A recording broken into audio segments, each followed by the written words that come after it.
Briefing.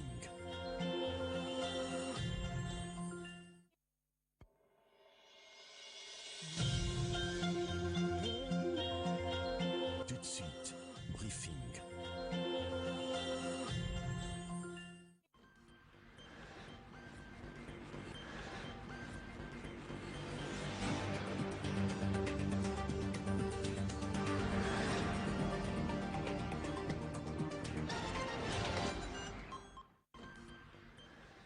Mesdames et messieurs de la presse, bonsoir. Heureux de vous retrouver à nouveau pour ces rendez-vous hebdomadaires de redevabilité, de briefing que nous tenons régulièrement. Ce soir, nous allons faire un focus sur l'organisation des Jeux de la francophonie qui est attendue exactement dans 109 jours.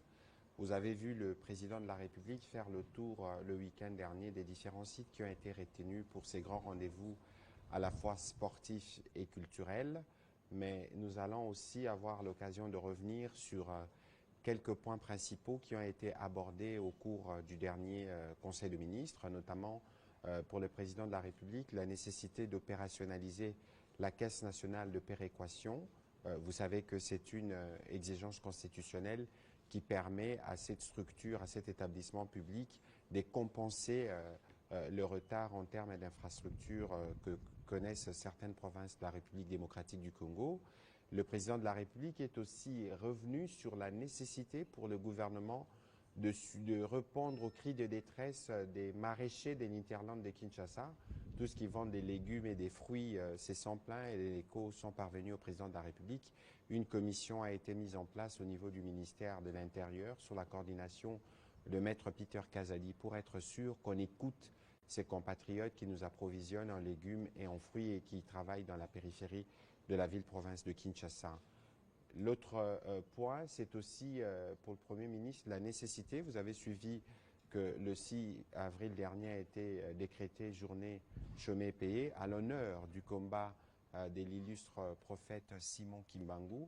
Le Premier ministre a, dans son complément à la communication du président de la République, revenu sur la nécessité pour nous, surtout dans les milieux scolaires, de revenir sur l'histoire de cet homme et des différents héros que nous avons pour que nous puissions bien connaître notre histoire.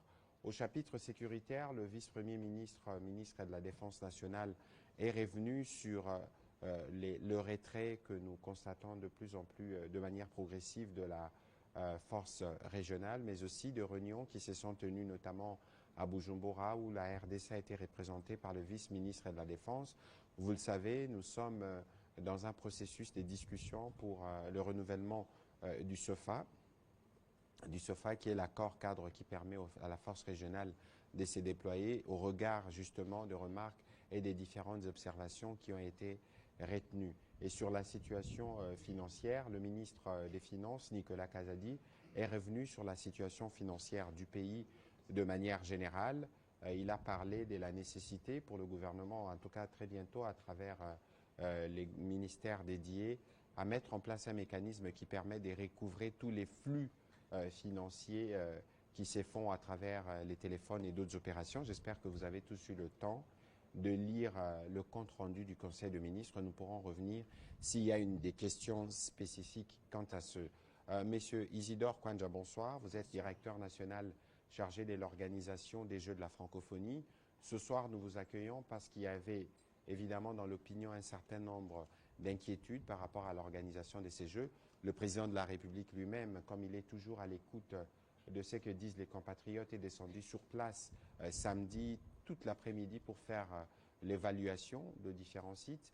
Je rappelle ici qu'il y aura les sites d'organisation des Jeux qui ont été retenus. C'est le stade de Martyr, c'est le stade Tata Raphaël, mais c'est aussi l'université de Kinshasa que nous avons eu le privilège de visiter avec les journalistes qui sont ici présents pour voir justement comment on prépare l'accueil des différents athlètes. Ils sont 5000, m'aviez-vous dit, avant de commencer par ici, à être annoncés. Plus de 39 pays sont déjà inscrits. Il y aura un volet culturel à côté de 9 disciplines sportives qui sont concernées par les Jeux. Nous allons ce soir faire un gros plan sur les préparatifs de cet événement parce que la République démocratique du Congo aura l'occasion à nouveau de démontrer que le narratif est véritablement en train de changer. Je voudrais donc vous passer la parole pour vos mots introductifs, pour nous expliquer plus ou moins où est-ce que vous en êtes, tant sur le plan organisationnel, sur le plan de la préparation des infrastructures. Nous aurons, j'espère, bientôt l'occasion de recevoir parmi nous les nouveaux ministres des Sports, parce que lui se chargera de préparer plus de 360 athlètes congolais qui doivent participer à ces Jeux. Nous espérons que nous garderons des médailles ici à Kinshasa. Monsieur Zidore, vous avez la parole. Je voudrais d'abord commencer par vous remercier, Excellence, Monsieur le Ministre, pour m'avoir donné cette opportunité de m'adresser aux journalistes et de parler des Jeux de la francophonie. Et je voudrais également remercier tous les journalistes qui se sont déplacés aujourd'hui pour nous écouter. En fait, notre pays a accepté d'organiser la 9e édition des Jeux de la francophonie juste après l'élection du président de la République, son Excellence Félix Antoine Tshisekedi Tshilombo. 4 mois après, il a saisi cette opportunité pour organiser les Jeux ici dans notre pays. Pourquoi? Parce qu'il voulait remettre notre pays sur l'échiquier mondial. À un moment donné, le pays était dans les oubliettes et les Jeux de la francophonie, c'était une opportunité pour les pays de faire parler de lui à travers le monde. Et donc, on a accepté d'organiser ces Jeux qui étaient prévus initialement au Nouveau-Brunswick. Et notre pays a accepté aussi pour que le gouvernement puisse s'investir dans la construction des infrastructures. Aujourd'hui, vous voyez que nous sommes en train de faire des efforts, le gouvernement fait des efforts importants pour construire des infrastructures qui resteront pour la jeunesse congolaise.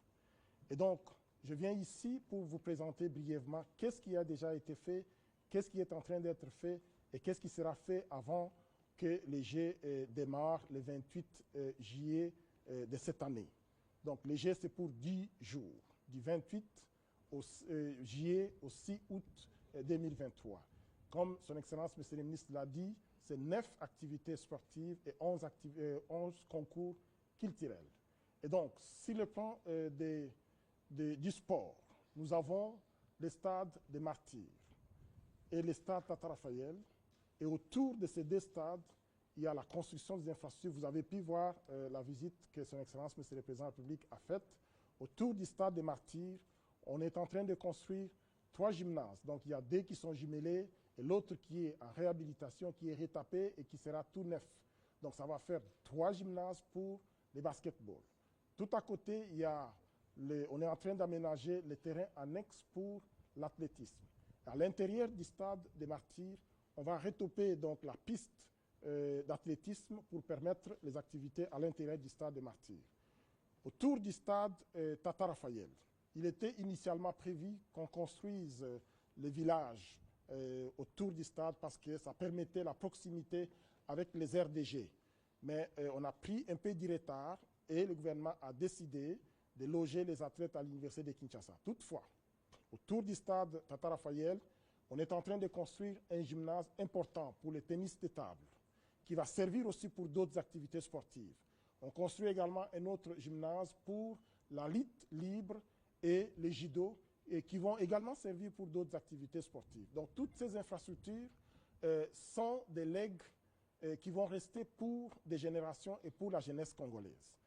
Et le village, comme je l'ai dit, on a préféré loger les athlètes à l'université de Kinshasa. Non seulement que nous ne sommes pas les premiers à le faire, mais surtout que nous allions faire des investissements importants. Aujourd'hui, si vous passez de ce côté-là, vous verrez qu'on est en train de clôturer complètement les hommes de l'université, ce qui va sécuriser nos jeunes étudiants.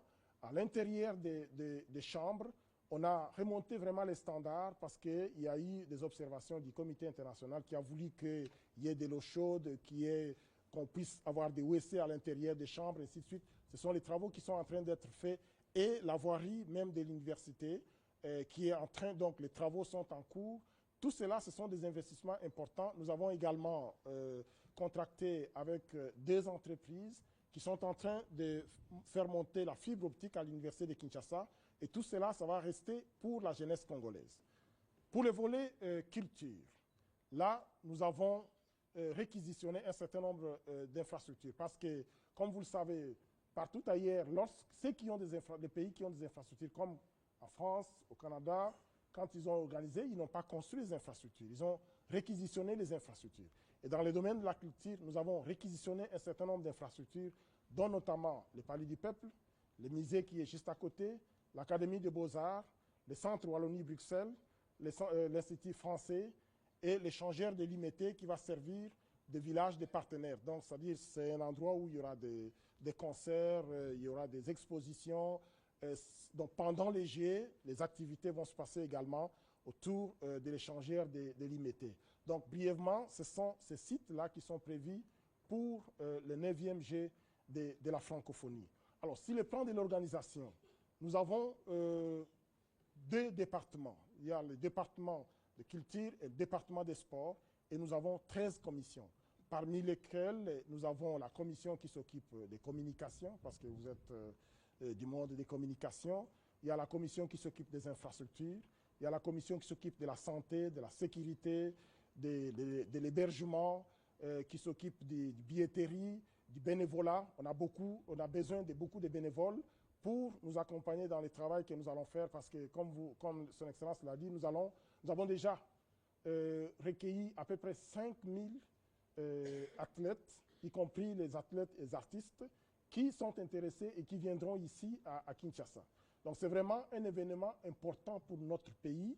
Pourquoi? Parce que nous n'avons pas eu l'occasion d'organiser de tels événements. Et cet événement va permettre à ce que les pays puissent avoir non seulement l'expertise, mais aussi des infrastructures pour organiser d'autres événements. Par exemple, prochainement, si nous voulons organiser la compétition africaine de basketball, nous n'aurons plus à construire des infrastructures. Nous allons utiliser les 3 que nous avons construits dans le cadre des Jeux de la francophonie, mais il y a aussi celui qui a été construit pour la police. Ça va être suffisant pour organiser de telles activités, y compris pour d'autres activités, notamment les judo. On construit un gymnase important.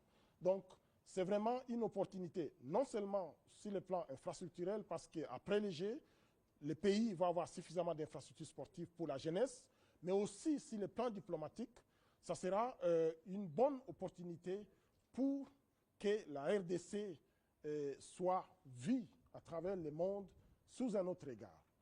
Donc c'est vraiment ça. Moi, j'apprécie vraiment. Le président a vu, à peine arrivé, il a vu juste en acceptant d'organiser cet événement.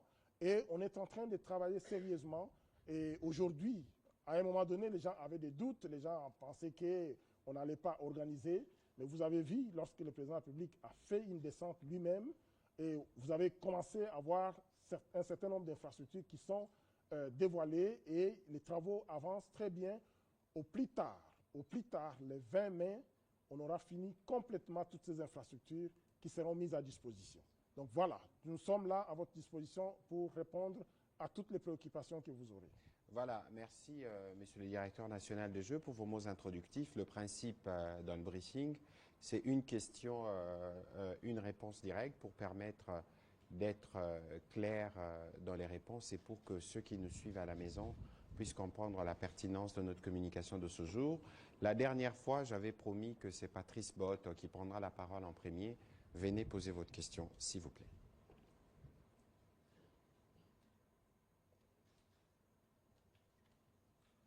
Merci pour la parole m'accordée. J'ai 2 préoccupations pour le directeur national.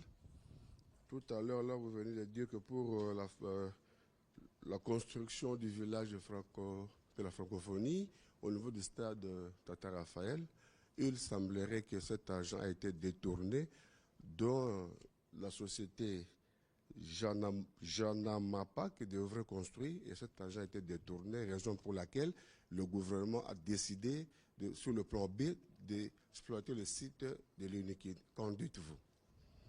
Deuxième préoccupation, vous avez fait l'objet d'une interpellation au niveau de l'ANER. Parce que vous êtes en train de faire le recrutement d'une manière tribale et des inégalités salariales. Vous refusez de payer les arriérés des salaires ainsi que le décompte de fin de service. Et pour terminer, dans le cahier de charges, selon le cahier de charges, les ouvrages de jeux de la francophonie devraient être réceptionnés 3 mois avant. Pouvez-vous rassurer l'opinion que le 28 avril, on va réceptionner les ouvrages. Merci. Merci. J'ai compris que vous avez posé 3 questions. À la première question, je voudrais vous rassurer que l'argent n'a jamais été détourné. Il était prévu initialement que ce soit Janamapa qui construise le village. Mais il devait préfinancer les travaux. Ça, c'était avant notre arrivée. Ça ne s'est pas passé comme tel jusqu'à ce qu'il y ait eu un changement de gouvernance. Lorsque nous sommes arrivés, on a estimé qu'on n'avait pas assez de temps pour construire en dire. On a trouvé un prestataire qui devait construire en préfabriqué. Ce prestataire a effectivement été payé. Les préfabriqués sont déjà arrivés pour la grande partie à Matadi, sont en train d'être acheminés à Kinshasa. Ceux qui sont passés dernièrement, ils ont vu quand même quelques morceaux qui commencent déjà à arriver. Mais il y a eu du retard. Et c'est ce retard-là qui a fait que nous avons fait cette proposition-là. Le retard qui a été notamment dû à la fermeture de la Chine à cause du Covid. Parce que vous devez comprendre qu'il y a la Covid qui est venue bouleverser complètement pour avoir, par exemple, des conteneurs pour charger des marchandises. C'était un problème sérieux, c'était un problème mondial. Ce qui a fait que les prestataires ne pouvaient pas respecter ces engagements. Et nous, comme on ne pouvait plus reporter les jets, on a décidé de loger les athlètes à l'université de Kinshasa. Donc, ce village sera effectivement construit. Et il sera construit et il va servir parce qu'après les jets de la francophonie, la RDC va mettre en place les jets de la RDC. Ça va être une opportunité pour que nos jeunes connaissent le pays. Parce que la stratégie que nous voulons mettre en place, ça serait qu'après les jets de la francophonie, on va créer les jets de la RDC. Il y aura des compétitions interprovinciales. Et les finales vont se tenir ici à Kinshasa et ils seront logés dans ce village-là. Donc il n'y a pas de l'argent qui avait été détourné pour cela parce que sinon les gens auraient fait la prison. Mais il y avait plutôt, peut-être qu'on n'a pas suffisamment donné l'information à temps parce qu'ici, malheureusement, M. Isidore, lorsque vous ne dites pas ce que vous faites, les gens ont tendance à dire ce que vous ne faites pas. Et malheureusement, avec la vitesse de propagation de fake news qui est 7 fois plus supérieure à la vitesse de propagation de bonnes nouvelles, c'est ce qui entache l'opinion. Mais vous devez vous rassurer que comme nous avions fait pour l'accueil du pape, dorénavant, nous prendrons des rendez-vous réguliers pour que vous puissiez suivre chaque étape de préparatif des Jeux de la francophonie. Vous pouvez continuer. Oui, concernant mon interpellation, oui, effectivement, j'avais été interpellé. Mais c'était pourquoi? C'était quand nous sommes arrivés, on a trouvé des caisses vides, avec un personnel impayé pendant plusieurs mois. Et qu'est-ce que nous avons fait? Nous avons mis une 50aine de personnes en congé technique parce qu'on n'avait pas de moyens de pouvoir les payer. Et même ceux qu'on avait gardés, ils n'étaient pas payés. Et lorsque nous avons été appelés à préparer les budgets, on n'avait pas toute la situation, parce que je vais vous dire que moi je fais partie du 4e comité. Avant moi, il y a eu 3 comités qui sont passés. Et ces gens-là, ces agents n'avaient pas été payés. Et lorsque je suis arrivé, déjà, le premier jour que j'ai fait la remise reprise, j'ai trouvé des gens qui marchaient pour réclamer leurs arriérés. Nous avons pris ce dossier-là à cœur. Nous avons mis en place une commission avec certains des anciens qui sont encore au CNJF à ce jour et ceux qui étaient déjà partis.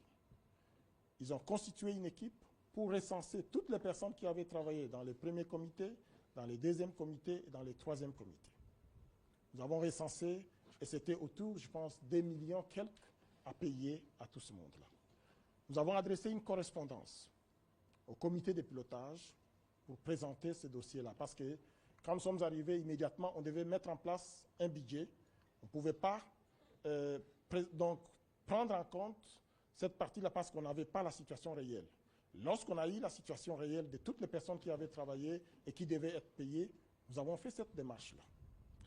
Mais il y a des gens qui qui étaient impatients, qui estimaient qu'ils devaient rapidement être payés parce que le gouvernement avait mis de l'argent à notre disposition. Mais l'argent qui avait été mis à notre disposition, c'est à la suite du budget que nous avons fait. Et vous savez que le budget, c'est la somme de plusieurs rubriques. S'il n'y a pas une rubrique qui est prévue, ça va être difficile de dépenser de l'argent d'une autre rubrique parce que ça sera considéré comme un détournement. Donc c'est ça qui a été, c'est ça qui est arrivé. Et lorsque nous sommes allés, on a présenté la situation. Les jours suivants, nous avons été relâchés. Donc il n'y a pas un problème là-dedans. Ce dossier est en cours. Nous avons écrit, et après quand je suis sorti, j'avais écrit à son Excellence, Monsieur le Premier ministre, pour voir dans quelle mesure on peut régler cette question-là. Et on va régler cette question pour toutes les personnes qui avaient travaillé et ils seront payés de toutes les façons. Donc, il y a la troisième question, si vous voulez rappeler rapidement. C'était à propos de Janamapa. À propos de... Les Janamapa. Janamapa. Ah, oh non, pour les délais. Oui, c'était pour les délais. En fait, les délais, initialement, c'est prévu 3 mois avant les Jeux. Mais comme j'ai dit, ça c'est ce qui est prévu dans les statuts du Comité international des Jeux de la francophonie. Il faut 3 mois parce que pendant les 3 mois, on donne la possibilité de faire des tests, de vérifier que tout est correct. Mais c'est aussi une opportunité pour les pays hôtes d'avoir les infrastructures nécessaires pour que les jeunes puissent s'entraîner et pouvoir gagner des médailles. Mais comme je l'ai dit, les problèmes actuels, la guerre en Ukraine, la situation des Covid et tout ça, a des répercussions. Ce qui fait que les délais du 28, il y aura peut-être certaines infrastructures, comme par exemple les 3 gymnases dont je parlais autour du stade des Martyrs, pourront être prêts à cette date-là. Mais il y a d'autres qui seront prêtes le 20 mai. Donc à partir du 20 mai, nous aurons toutes les infrastructures nécessaires pour organiser le 9e Jeu de la francophonie. Voilà, on va prendre la question de Romain Sumboula.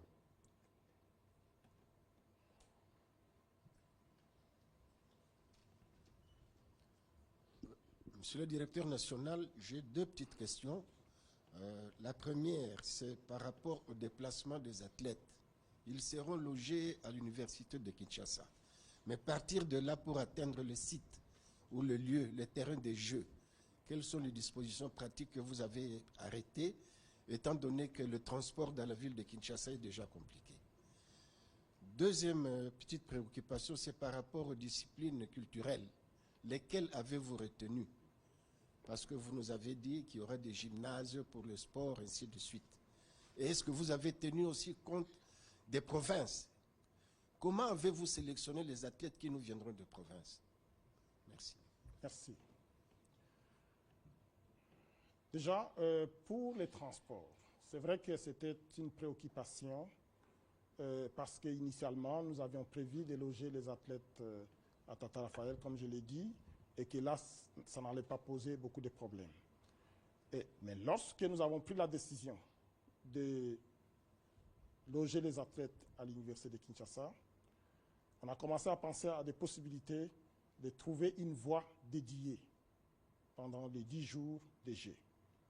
Raison pour laquelle vous vous rappelez que le gouvernement fédéral avait débloqué 3 millions pour finaliser les travaux de la route Elenguessa. Le gouvernement national. C'est ça. Le gouvernement, c'est ça. Donc, il y a... Le gouvernement central, plutôt. Le gouvernement central, voilà. Donc, on a financé pour qu'on finalise cette voie-là. C'est cette voie que nous sommes en train de voir dans quelle mesure elle sera dédiée pendant les 10 jours pour que, si vous avez déjà pris, parce qu'hier, par exemple, quand on est allé visiter, c'est cette voie que nous avons pris. Et arrivé du côté de la voie qui va vers Mongafula, on tourne, on va monter vers les cliniques universitaires. Donc cette voie-là, on va l'utiliser pendant les Jeux. Je sais que le problème des transports à Kinshasa, il est général. Mais pendant les Jeux, on va prendre les dispositions nécessaires et on va aménager ces tronçons-là pour qu'on puisse faciliter les transports des athlètes. Pour les activités, il y a effectivement 11 activités culturelles. C'est les chants, les contes et conteurs, la sculpture, la peinture, les marionnettes, le hip-hop. Il y a plusieurs activités qui sont prévues dans les domaines culturels et ça va avoir lieu soit au Palais du Peuple, soit au musée, soit à l'Académie des Beaux-Arts, au Centre culturel, au Centre Wallonie-Bruxelles et au Centre français, donc Institut français. Les gens des provinces, il faut juste faire la part des choses. La RDC est pays organisateur et également pays participant.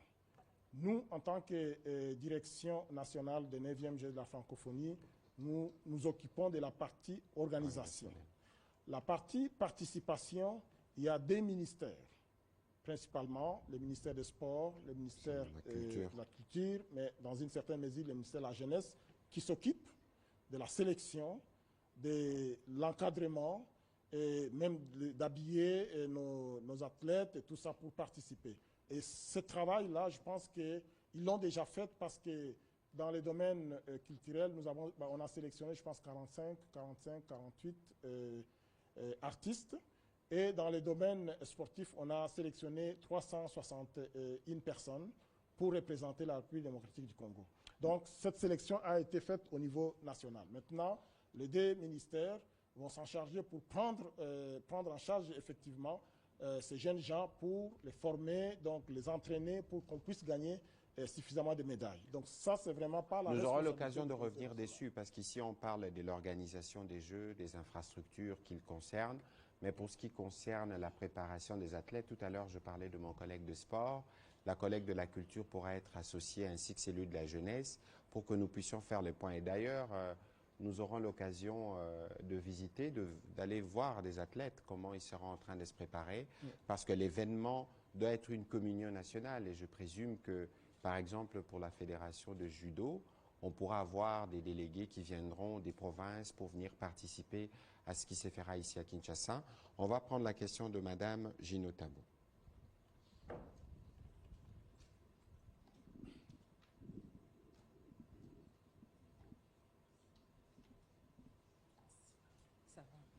Merci.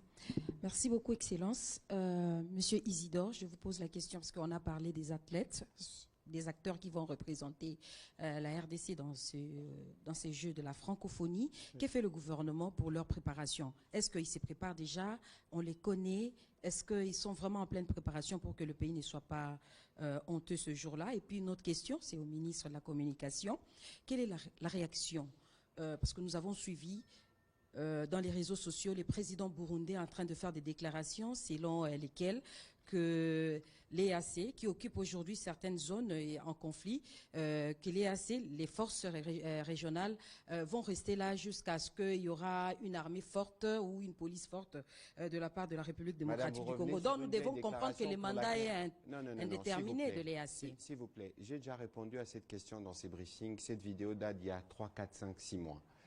On ne va pas revenir dessus parce que ici, il faut comprendre le principe. Je crois que nous parlons beaucoup de ce qui a été convenu dans le plan, de la force régionale, ses missions, son mandat et comment ces choses vont se faire. L'essentiel aujourd'hui, c'est que nous sommes rentrés dans une phase, la phase la plus critique, justement, de ces processus, parce que vous suivez comme nous, quotidiennement, qu'il y a de retrait.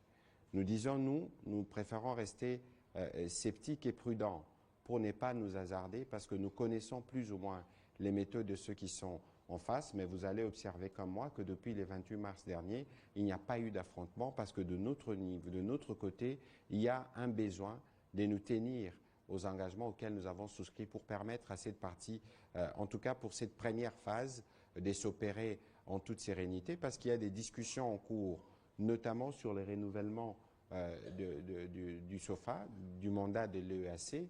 Je pense que je ne dévoile pas un secret d'État, mais je pense que le renouvellement pourra se faire autour de 3 mois parce que nous estimons que si cette phase critique se déroule dans la sérénité comme les choses sont prévues, il n'y aura pas besoin d'avoir ces forces au-delà de ces délais. Mais entre-temps, il y a des discussions. Je vous ai parlé tout à l'heure de ce que le vice-premier ministre de la Défense, nous avons fait le point en Conseil, notamment autour de remarques, parce qu'il y a eu beaucoup de choses qui ont été dites sur la force régionale. Il y a besoin que cela puisse être réajusté dans l'objectif, pour nous tous en tout cas, de parvenir au respect du plan qui a été convenu. En même temps, vous avez suivi que le président honoraire du Kenya, Uhuru Kenyatta, a annoncé la 4e phase des discussions de Nairobi. Le professeur Serge Tshibang, je pense qu'il était sur Okapi ce matin, où il a expliqué que ces discussions se feront plutôt ici, en République démocratique du Congo, dans plusieurs coins qui ont été touchés. Donc je considère que de ces points de vue, nous sommes rentrés dans une phase critique et nous espérons que cette phase critique aboutira suivant les recommandations et suivant surtout l'engagement qu'avait pris le président de la République. À votre première question, je pense que nous y avons déjà répondu. Parce que lorsque M. Isidore a dit tout à l'heure que lui s'occupe de l'aspect de l'organisation, il y a des aspects, notamment préparation des athlètes ou préparation des artistes qui vont prester durant ces 10 jours, qui relèvent plutôt de ministres de la Culture et des ministres de Sport. Il y a un travail transversal qui s'est fait au niveau du gouvernement pour lequel nous reviendrons avec les détails précis au fur et à mesure que cela va évoluer. Les plus urgents aujourd'hui, et c'était même ça le sens de la visite du président de la République, c'était pour se rassurer que tout se déroule plutôt comme prévu et que nous pourrons respecter les délais malgré toutes les contraintes qu'il y a eu. Et le principe que je voudrais que tout le monde puisse garder, c'est que même lorsque nous avions organisé la visite du pape, tout ce qui se fera dans le cadre de l'organisation des Jeux doit rester en héritage. Ça veut dire que les Jeux vont durer 10 jours, mais à l'UNIKIN, les étudiants vont hériter d'une piscine olympique de 55 mètres de longueur et de 4 mètres de hauteur. Nous avons eu l'occasion de les visiter avec les journalistes ici. C'est impressionnant. Ils auront un espace sportif bien en place. Je pense que c'est aussi un des éléments qui permettra de rencontrer l'objectif du président de la République, qui est celui de concourir à la bonne formation de nos jeunes. On va prendre la question de Pichu Mulumba, puis on reviendra à celle de Pascal Mulengwa.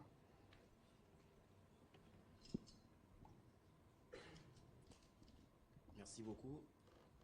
Permettez-moi, Monsieur le porte-parole du gouvernement, de sortir du sujet du jeu de la francophonie, comme l'a fait d'ailleurs ma consoeur lors de sa deuxième préoccupation. C'est pour évoquer un sujet qui défraie également la chronique. Il s'agit de la loi Tchani, ces textes qui limitent l'accès à certains postes de haute responsabilité aux seuls Congolais nés des pères et des mères congolais. Quel commentaire faites-vous à propos de la réaction du cardinal Ambongo qui a invité la loi Tchani à la messe pascale? C'est la première préoccupation. Et puisque nous y sommes, monsieur le porte-parole, une autre déclaration est celle de Christian Mwando, un proche de Moïse Katumbi, qui a alerté sur les conséquences en cas d'adoption de cette loi. En clair, c'est la menace du détachement du Grand Katanga qui a été brandie. Qu'en dites-vous? Et finalement, la loi Tchani, quelle est la position du gouvernement sur cette initiative? Écoutez, je pense que, avant que je n'entre dans le fond de votre question, il faut qu'on se regarde dans les yeux et qu'on sache ce que nous voulons. Monsieur Tchani est un citoyen congolais qui a soulevé un débat qui suscite la passion dans l'opinion. C'est une expression démocratique, parce que visiblement, en démocratie, il n'existe pas de sujet tabou. Oui, il ne devrait pas exister de sujet tabou. Il vous souviendra, j'étais député au mandat passé, vous couvriez à l'Assemblée nationale, qu'il y a un de collègues qui avait même pris l'initiative pour parler d'une loi du genre mariage pour tous, quelque chose de ce genre. Alors, est-ce que M. Tchani, pour avoir soulevé cette question, le gouvernement doit les mettre en prison? Est-ce que ce serait logique que nous puissions les mettre en prison? Parce que finalement, lorsque nous regardons les différentes réactions, il faut observer ceux qui réagissent. Il faut observer ceux qui réagissent autour de cette question qui, malheureusement, est visiblement entretenue, qui plaît à beaucoup, parce que ça donne des prétextes pour tenir des propos tels que vous l'avez dit. Je vais y revenir. Ici, il faut d'abord qu'on situe le sujet dans le cadre de la liberté d'expression, dans le cadre de la démocratie. On n'entre pas dans le fond du sujet, mais il faut reconnaître à M. Tchani, comme il faut reconnaître d'ailleurs à Christian Mwando, le droit de s'exprimer tel qu'il pense. Nous sommes en démocratie. Des deux, est-ce que c'est par un discours ségrégationniste qu'il faut répondre à une loi que l'on considère discriminatoire? Vous avez parlé de l'homélie du cardinal, j'étais à la messe hier, je l'ai entendu, j'espère que le cardinal fera aussi une homélie pour répondre à Christian Mwando qui utilise un discours ségrégationniste pour répondre à un discours discriminatoire. Vous voyez que là, nous sommes dans les jeux des extrêmes. Et que si nous n'étions pas dans un contexte démocratique, alors là, on dirait, et M. Tchani et M. Mwando, leur place est en prison. Mais alors, parce qu'on a fait le choix de la démocratie, il faut accepter que les opinions s'expriment, même si nous ne sommes pas d'accord par rapport au contenu de la loi. Et je pense que sur cette loi, il n'est même pas nécessaire que nous puissions revenir dessus, parce que je vous ai déjà répondu à propos, souvenez-vous, parce que les gens parlent de manière d'ailleurs délibérée. On veut comparer cette initiative qui est prise par un individu qui est coutumier des prises de position à une politique qui avait été entretenue en Côte d'Ivoire. Ici, le gouvernement ne s'est pas prononcé ou ne soutient pas ou n'est pas porteur de cette loi. Moi, j'ai porté la loi sur les médias, vous avez suivi. C'est une loi qui est portée par un individu qui a utilisé de son droit démocratique. Ici, ce n'est pas une stratégie du gouvernement portée par les gouvernements pour dire qu'on va adopter cette loi. Je me réserve d'ailleurs de rappeler à ces sujets le point de vue du président de la République qui est bien connu. Et lorsque nous parlons, par exemple, du processus électoral, le président a rappelé qu'il s'assurait que tous les Congolais puissent avoir le droit de participer. Alors, pourquoi voulez-vous que le gouvernement s'exprime sur un sujet qui démontre à suffisance que la République démocratique du Congo est dans un processus de maturation de sa démocratie? Les moments venus, parce que c'est à l'Assemblée nationale que c'est là ces débats, l'Assemblée nationale consultera les gouvernements pour avis. En ce moment-là, le gouvernement pourra se prononcer. Mais le gouvernement ne peut pas commencer systématiquement à se prononcer sur tous les débats qui peuvent être suscités dans l'opinion et qui font preuve de la vitalité de notre démocratie. Mais ici, il faut que les uns et les autres, maintenant, sachent dans quel contexte nous sommes. Nous sommes, M. Pichi Moulumba, dans un contexte où les Congolais sont fâchés pour ce qui concerne cette agression à l'est de la République démocratique du Congo. De chaque matin, vous voyez des réactions. Et donc, il y a un climat ambiant qui fait que certains pensent que c'est les meilleurs moments pour agiter telle question, pour susciter telle question, pour leurs intérêts. C'est la démocratie. Il faut qu'on accepte cela. Mais ici, il faut que tout le monde, alors, moi j'aurais peut-être voulu, parce que nous tous, nous reconnaissons l'autorité de l'Église, j'aurais voulu, par exemple, que le cardinal invite à la fois, comment il s'appelle, M. Tchani, ou qu'il invite l'honorable Christian Mwando pour discuter avec eux. Ce sera aussi ça, la beauté de la démocratie, de voir que des autorités religieuses qui sont préoccupées par un sujet comme celui-là, qui présentent des germes d'inquiétude pour comprendre, pour comprendre les contenus et éventuellement donner une position. Ici, les moments venus, les députés nationaux qui ont été élus sauront quelle voix donner à la République dans l'hypothèse où cette question venait à être débattue à l'Assemblée nationale.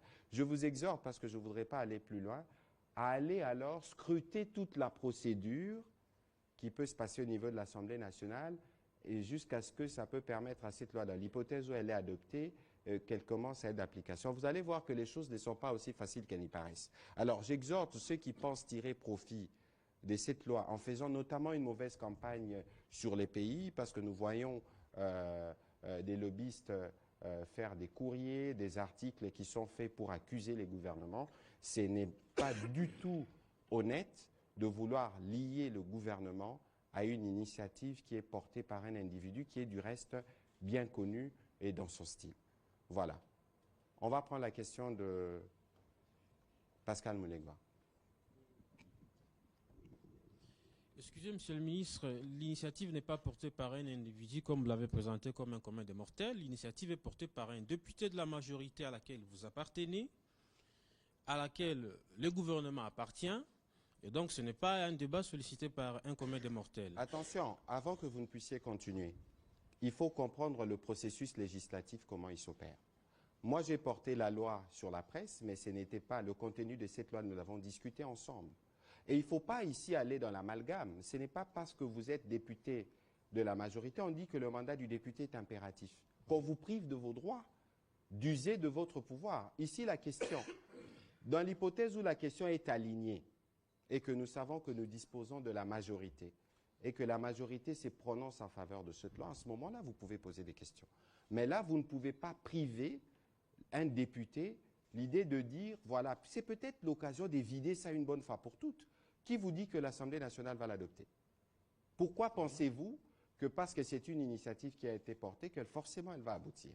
Il faut essayer de regarder la question de l'autre côté, parce que nous n'avons aucun intérêt, pour le moment où nous voulons travailler à construire notre unité nationale, à aller dans des sens où on va donner des prétextes à des gens pour dire, bon voilà, la République démocratique du Congo, il y a ceci, il y a cela, parce qu'on veut se victimiser derrière une initiative. L'escalade dénoncée même au niveau des Nations Unies par rapport à cette initiative, est-ce que cela n'inquiète pas le gouvernement? Ça, c'est la première question. J'ai une question pour M. Isidore Kwanja. Moi, je ne suis pas trop habitué au sport, mais quand il y a de tels jeux, comme de telles organisations, les 9e Jeux de la francophonie, par exemple, comment est-ce que ça se passe? Quelle est la part, par exemple, de l'OIF dans l'organisation? Est-ce que toutes les charges incombent au gouvernement de la République? Et puisque la transparence est une marque peut-être de ce gouvernement, ce n'est pas, je ne vante personne, voudrez-vous nous dire aujourd'hui ce que vont coûter ces Jeux au Trésor public congolais? Puisque vous êtes directeur du comité, bien sûr. Voilà, c'est clair. Les Jeux, on le sait, on a fait un budget de 66 900 € pour l'organisation. Pour les volets infrastructures, ce sont des infrastructures de la République. C'est géré par le ministère des ITPR. On construit pour la jeunesse congolaise et ça va servir pour les Jeux de la francophonie. Comment ça s'organise? C'est que le pays investit dans les infrastructures s'il n'y en a pas, comme dans notre cas. Il n'y en avait pas assez, on a construit, on n'avait pas de gymnase pour les baskets, on n'avait pas de gymnase pour les judo, pour la lutte libre, pour le tennis de table. On est en train de construire et ça, c'est le Trésor public qui finance la construction de ces infrastructures. Au niveau de l'organisation, tous les athlètes qui sont inscrits, leur pays paye 400 € par athlète. Tous les pays qui participent, ils vont payer une contribution. Cet argent va servir notamment pour tous les coûts qui touchent au transport, à l'hébergement des athlètes quand ils sont dans un pays hôte.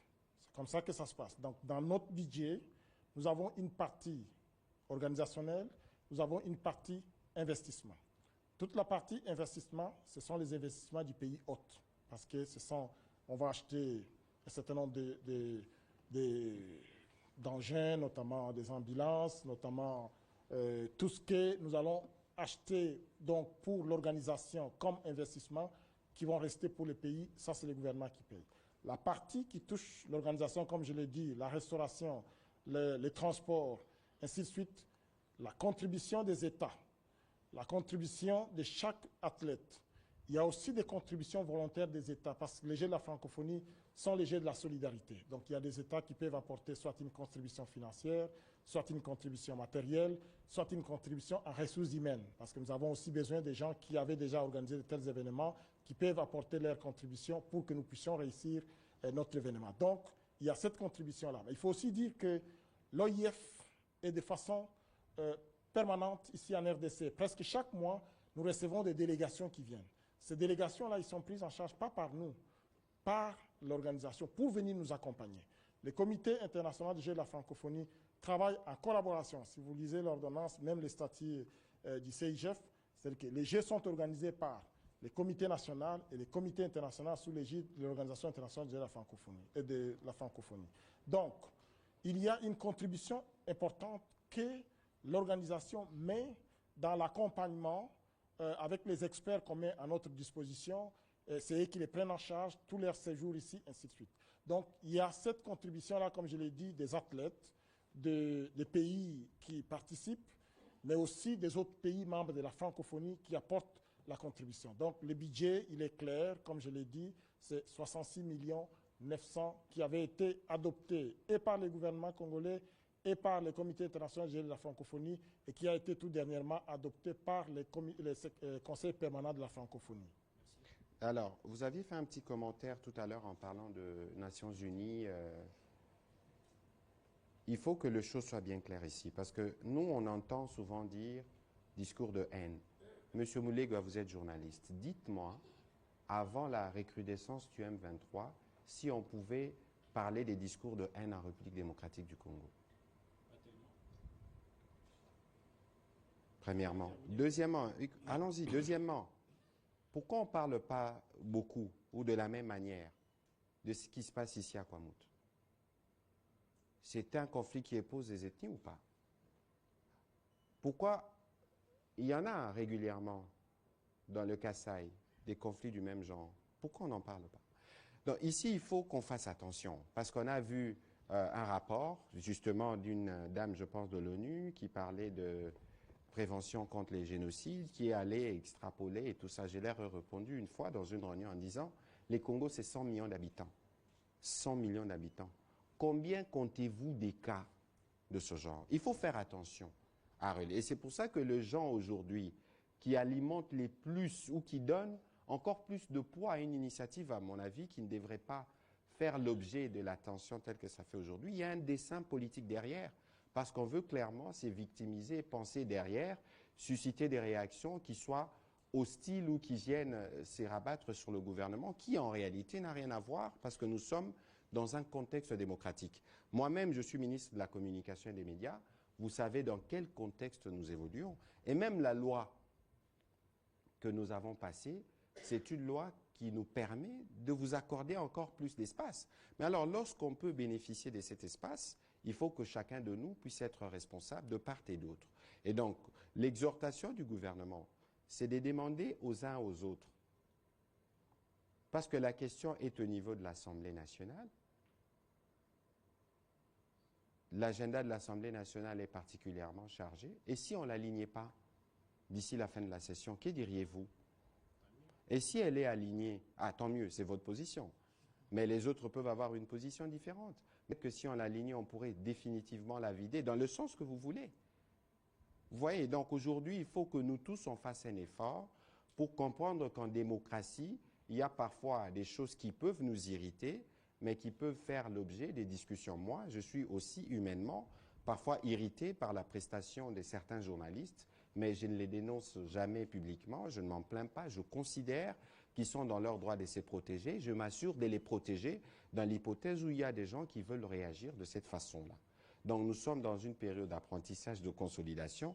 J'espère que tout le monde comprendra son rôle et que ça ne servira à rien de faire une contre-campagne contre le pays parce que simplement il y a quelque chose de ce genre qui émerge.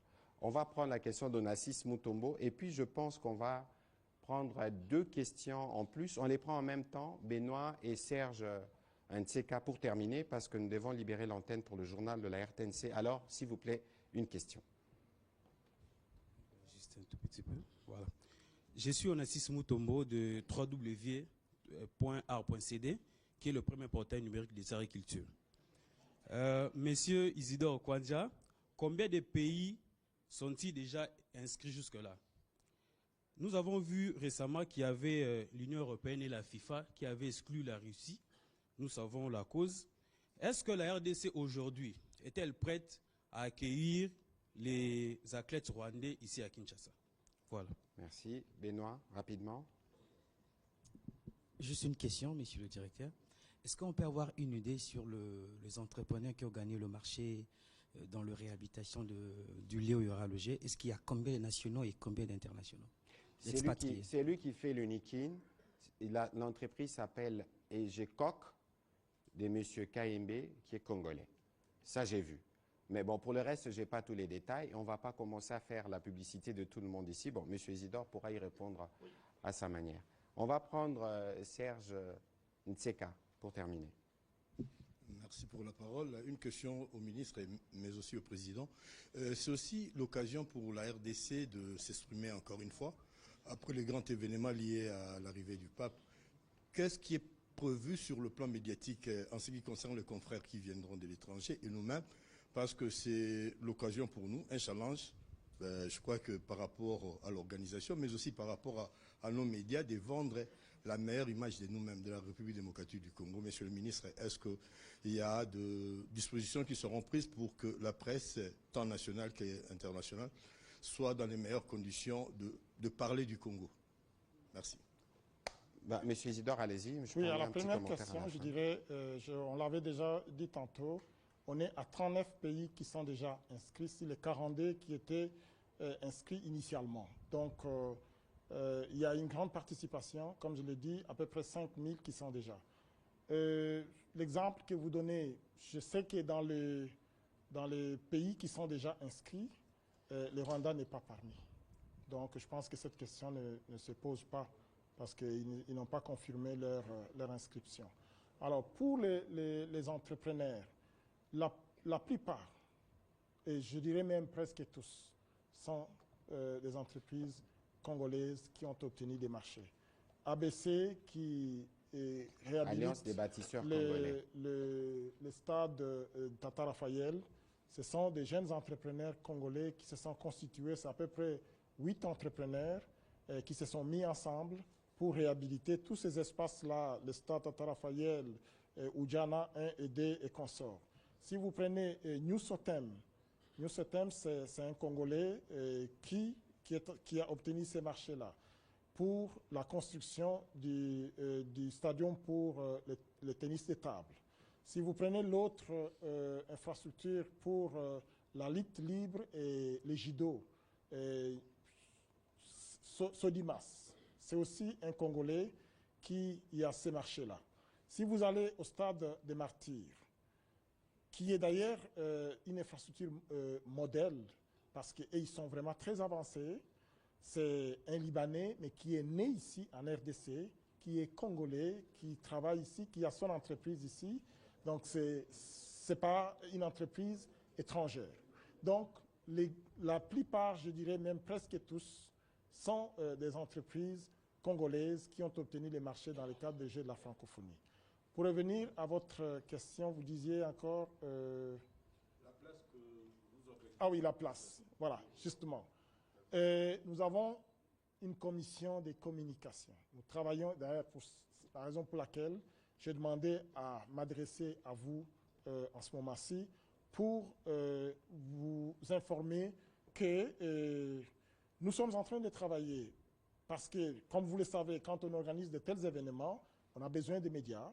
On a un centre de médias qui sera installé et qui va permettre à ce que vos collègues, que ce soit les journalistes internationaux, parce qu'on va en attendre à peu près 300 médias internationaux qui vont venir pour couvrir le 9e Jeu de la francophonie.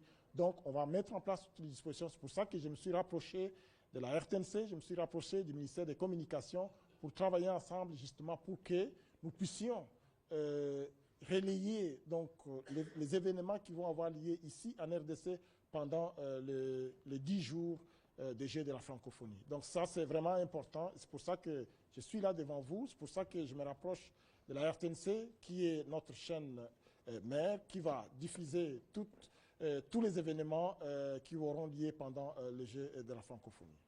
Voilà, je pense que nous allons terminer cet exercice de ce soir. Nous allons nous assurer, comme je disais tout à l'heure à Pascal Moulégois, que les journalistes puissent avoir accès à l'information, à tous les détails, parce que nous pensons que c'est de cette manière que nous pouvons lutter contre la propagation notamment de fausses nouvelles et contre la manipulation, parce qu'il y en a beaucoup, fort malheureusement. Et donc cet exercice est le premier avec M. Isidore, mais pas le dernier. Je vous ai dit tout à l'heure que nous sommes à 109 jours, faites les décomptes avec nous. Les moments venus, nous reviendrons avec d'autres détails pour que le Congolais puisse s'approprier de ces Jeux finalement, parce que c'est nous qui serons le pays hôte, pour que ceux qui viendront cette fois-là rencontrent véritablement le Congo dans sa diversité, dans sa pluralité et dans ses différentes richesses culturelles. Monsieur Isidore, je vous remercie de vous être associé à cet exercice des redevabilités. Merci à vous tous et bonne soirée.